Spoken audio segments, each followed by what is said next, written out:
Marcus Webb had been invisible for so long that he'd almost forgotten what it felt like to be seen. At 39, he moved through Riverside Academy like a ghost, pushing his janitor's cart down polished hallways, while students flowed around him like water around a stone. They didn't see him, not really. They saw the uniform, the mop, the trash bags, but never the man, never the former architect who'd lost everything when his wife died of cancer 6 years ago, leaving him with medical debt so crushing that his career, his house, his entire professional life had collapsed like a building with faulty foundations.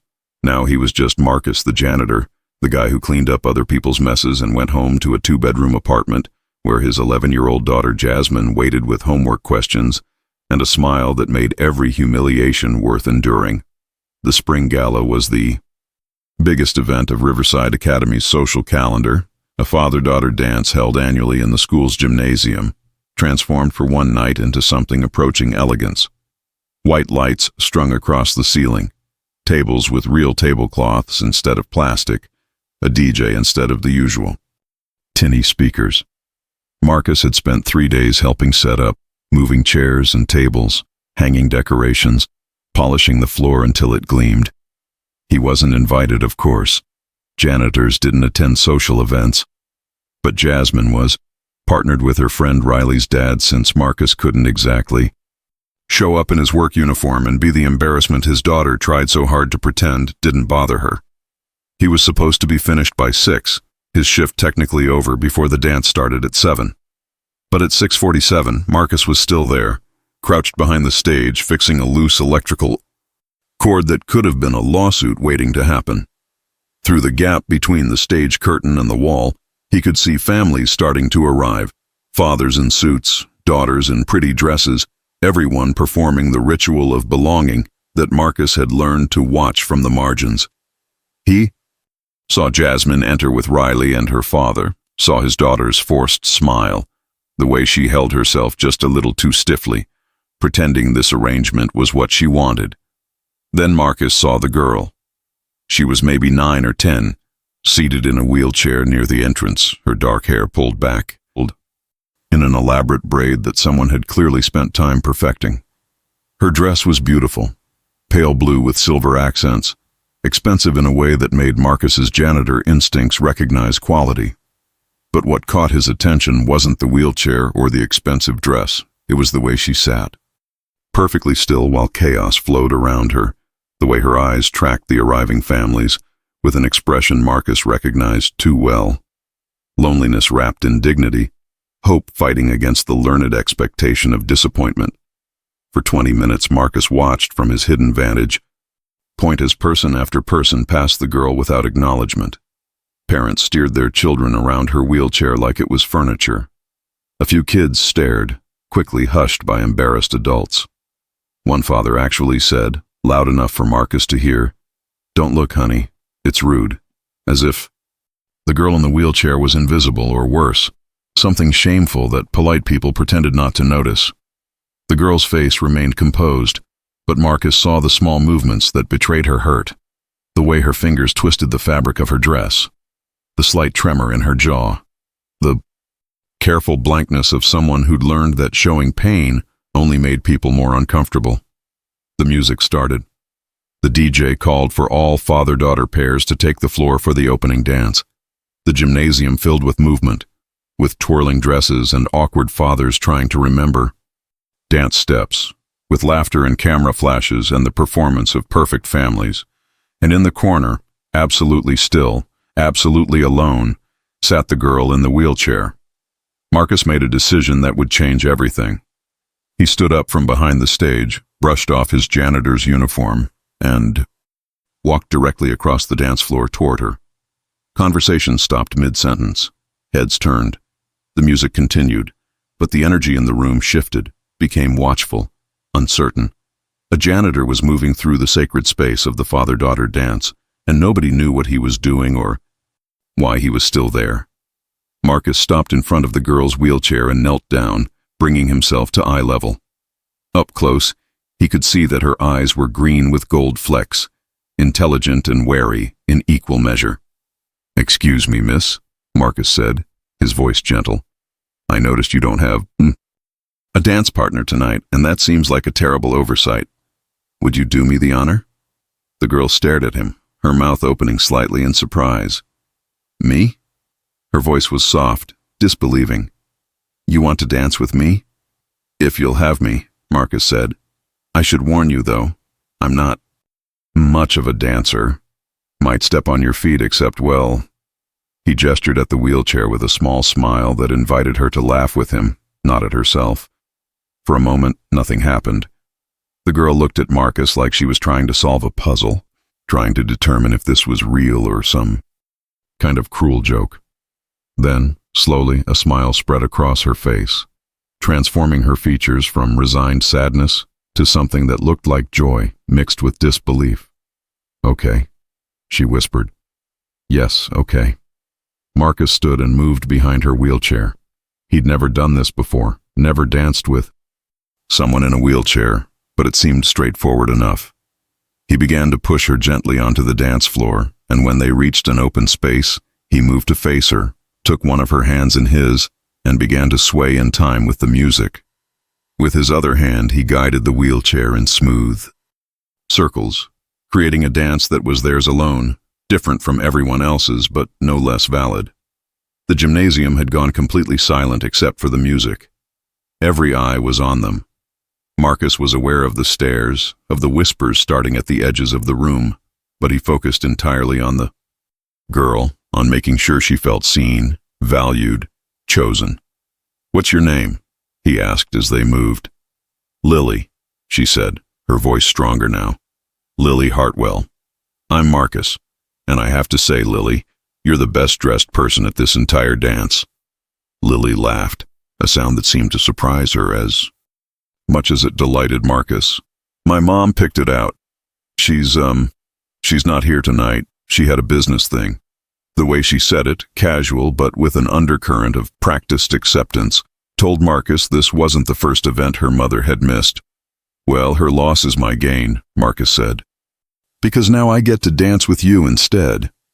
They continued to move, Marcus guiding the wheelchair with surprising grace, Lily's hand in his, her face glowing with happiness so pure it made Marcus's chest ache. From across the room, he caught Jasmine's eye. His daughter was staring at him, her expression complex. Embarrassment, yes, because her dad was making a scene in his janitor uniform, but also something else. Pride, maybe. Recognition that her father was doing something that mattered, something brave, even if it meant being the center of unwanted attention. The song ended. Applause erupted, hesitant at first, then building. Marcus wasn't sure if they were clapping for the spectacle or the sentiment, but it didn't matter. Lily was beaming, her eyes bright with unshed tears of happiness. Thank you, she whispered. Nobody ever picks me. Nobody ever sees me. Then they're not looking, Marcus said firmly, because you're pretty hard to miss. He wheeled her back toward her original spot, but before they got there, Jasmine appeared at his elbow. Hi, she said to Lily, shy but determined. I'm Jasmine. Do you want to sit with us? My friend Riley and her dad, they're over there, and there's room at our table. Lily looked between Marcus and Jasmine, her expression transforming from surprised to overwhelmed. Really? Really, Jasmine said, then looked at her father with eyes that held a new kind of respect. Dad, is it okay if Lily sits with us? Marcus felt his throat tighten with pride so fierce it hurt. Of course, baby girl, that's a wonderful idea. As Jasmine wheeled Lily toward their table, chattering about the DJ's playlist and asking if Lily liked the decorations Marcus had helped hang, Marcus turned to head back to his cleaning cart. He'd done what he came to do. It was time to disappear again. But a voice stopped him, sharp and commanding despite its quiet delivery. Wait. Marcus turned. A woman stood 5 feet away, and even in a room full of wealthy parents, she stood out. She wore a dark suit that screamed board meeting rather than school dance. Her blonde hair pulled back severely, her makeup minimal but perfect. Everything about her posture radiated power and control, except for her eyes, which were red-rimmed and glistening with tears she was clearly fighting to contain. "You're Marcus?" she asked. "I am," he said, carefully, suddenly aware that this was probably about to become a problem. Maybe he'd overstepped. Maybe this woman was upset that some janitor had dared to touch her daughter. Maybe. "I'm Victoria Hartwell," the woman said. "Lily's mother."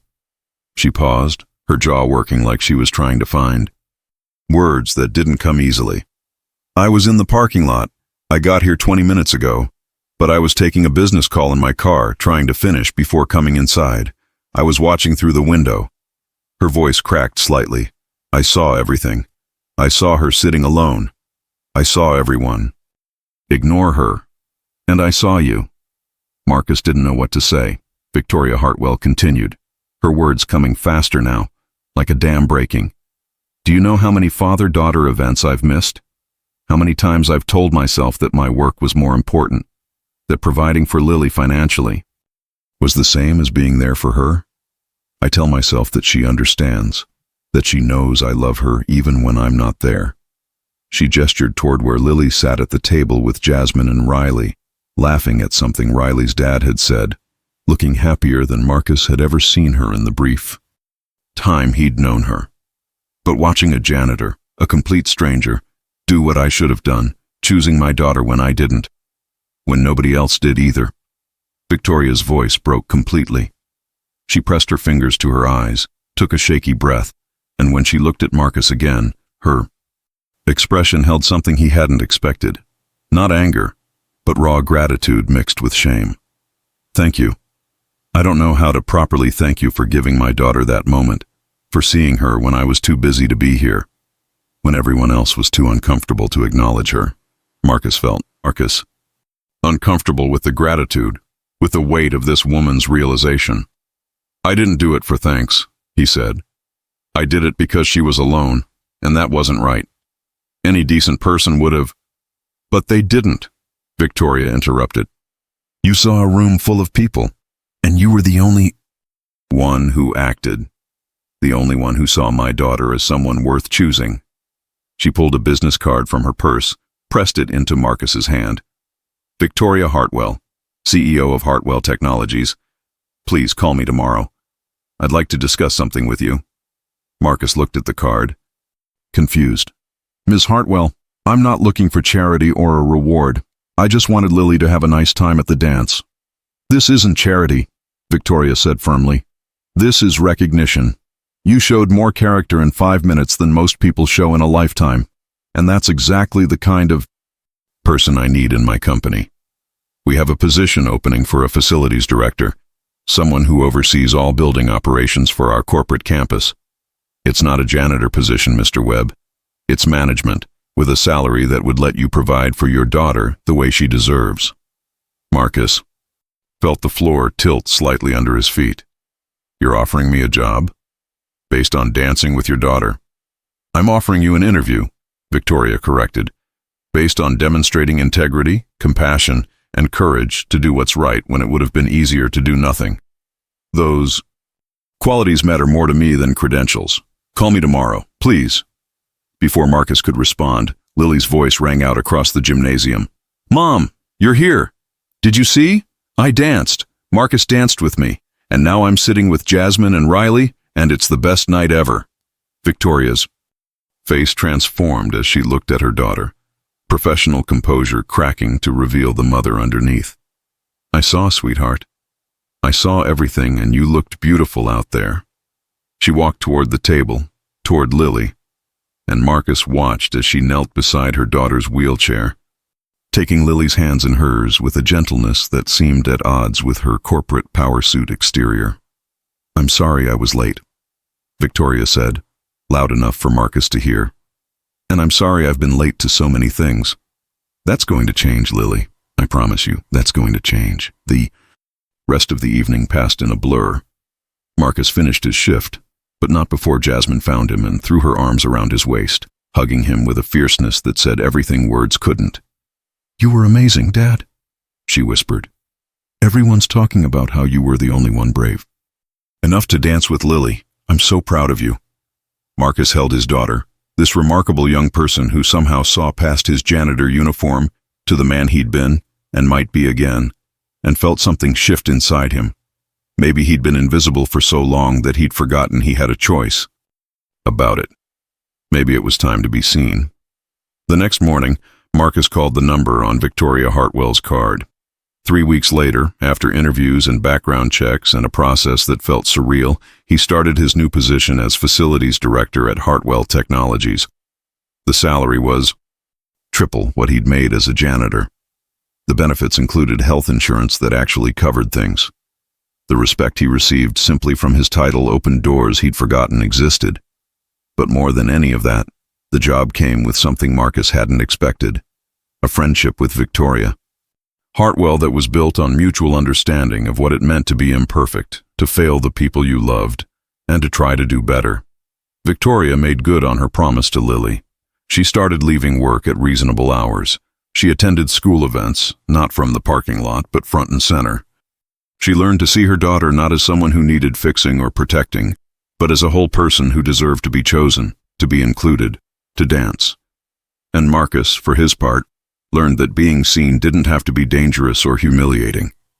Sometimes being seen meant being valued for exactly who you were, janitor uniform and all, broken past and uncertain future included. 6 months after the spring gala, Marcus attended another father-daughter dance at Riverside Academy. But this time, he wasn't there as the janitor. He was there as Jasmine's father, wearing a suit he'd bought with his first management paycheck, dancing with his daughter who looked at him with pride that no longer had to fight against embarrassment. And at the next table, Victoria sat with Lily, both of them watching the dancing, both of them learning that sometimes the most important business deals happen not in conference rooms, but in gymnasiums, not with contracts, but with kindness, not through power, but through the simple act of choosing someone everyone else had ignored. The local paper ran a story about the incident, about the janitor who'd danced with the disabled girl and the CEO who'd witnessed it.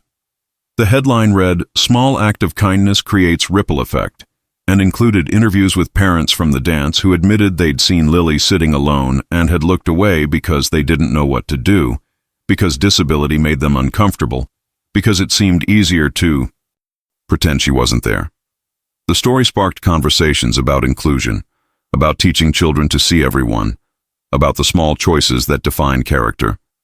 Riverside Academy implemented new policies about accessibility and inclusion. Other schools reached out for advice, and Marcus found himself speaking at assemblies about the power of choosing kindness when it would be easier to choose convenience. But the real impact wasn't in the policies or the news coverage. It was in the small moments that rippled outward from that one dance. It was in Jasmine learning that her father's worth wasn't determined by his job title but by his character. It was in Lily discovering that she deserved to be chosen, that her wheelchair didn't make her invisible unless people chose not to see her. It was in Victoria understanding that being a good mother meant showing up, physically and emotionally, even when work demanded otherwise. And it was in Marcus himself, reclaiming a sense of worth that 6 years of loss and hardship had almost, but not quite, destroyed. 2 years later, Marcus stood in front of Hartwell Technologies' board of directors presenting a proposal for a company-wide initiative. Not a facilities proposal, though that was still his job. This was different.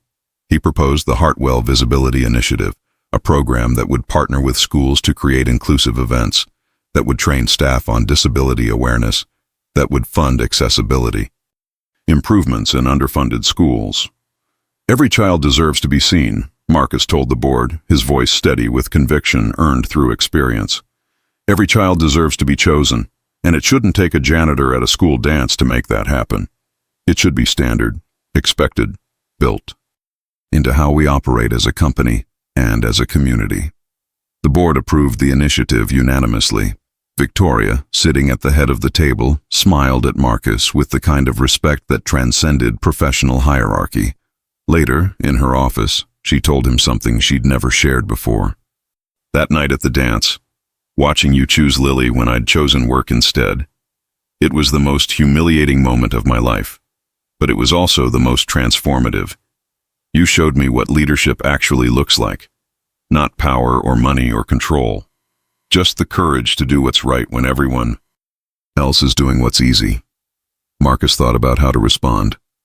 I was just trying to make sure a little girl didn't spend the whole night alone. Exactly, Victoria said. You weren't trying to change the world. You were just trying to help one person. But sometimes that's how worlds change.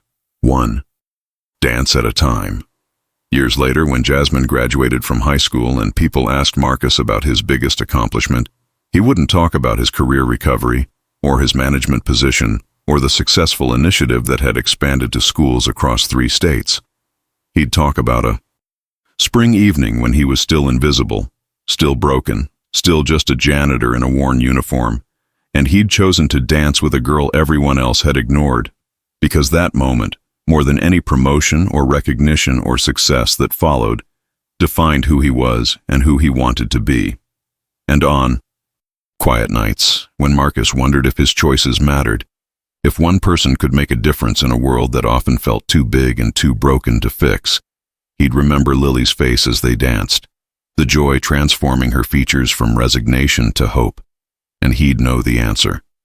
Sometimes the most important thing you can do is see someone, really see them, and choose them when everyone else looks away.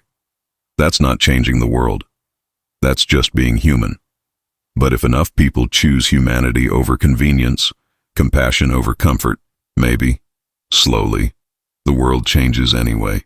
One dance, one choice, one moment of kindness at a time. And Marcus Webb, the janitor who'd learned to be invisible, had learned something more important. Being seen for who you truly are is terrifying and necessary, and sometimes all it takes is one person willing to kneel down and ask, "Would you like to dance?"